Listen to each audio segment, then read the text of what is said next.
Go First Facilities. The Directorate General for Civil Aviation, DGCA, has begun its audit of Go First, which will be the first procedure, so to speak, for before Go First eventually takes to the skies again. First, it will be the audit of Go First facilities in Mumbai, followed by an audit of all its facilities in Delhi. Kartik, talk to us. Are we, is all of these news that we're getting right now sort of pushing us closer to that takeoff date for Go First? Because I honestly can't wait for Go First to take off and for prices, flight ticket prices to rationalize in this country.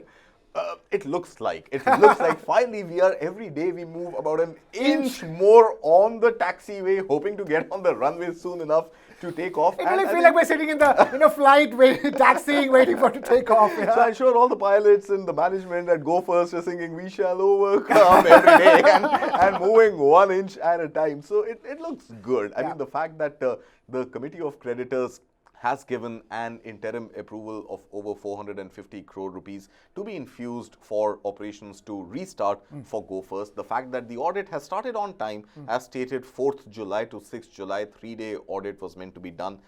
It has started. And now what is this audit really looking into, I think, for the sake of our viewers and their... what is an airline audit like? Right. So I think the audit in the case of airlines is specifically on safety and compliance.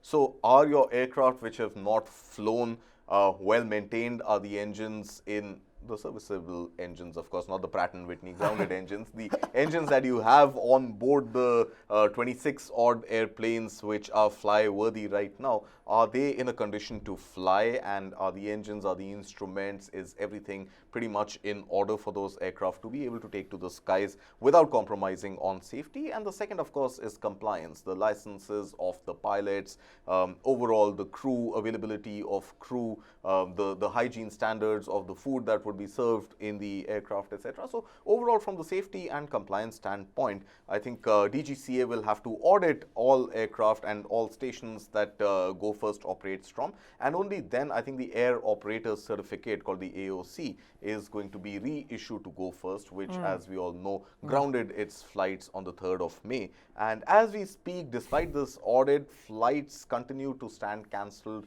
till 10th of July. Okay. So hopefully soon thereafter, we should be in a better position if the audit goes well, if the Committee of Creditors does eventually release the 450 crore rupees, and Go First is able to satisfy DGCA that its 26 aircraft can fly 150 flights a day, which has been given by the resolution professional in the revival plan.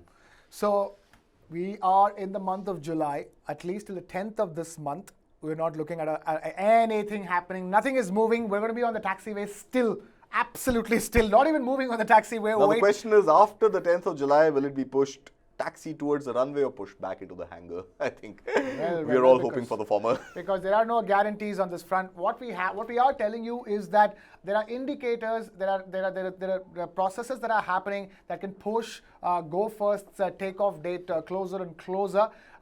450 crore rupees worth of funding that have been approved. The Committee of Creditors have approved 26 aircraft as part of its fleet that will be running 150 flights per day. The DGCA, the Directorate General for Civil Aviation, has begun the audit of Go First facilities in Mumbai and Delhi, Mumbai first and then Delhi, which means that all of this tayariya, all the readiness of Go First, the moment the go-ahead is given, Go First can take to the skies. But, we will tell you when that final go-ahead is given. For now, only the ground is being prepared.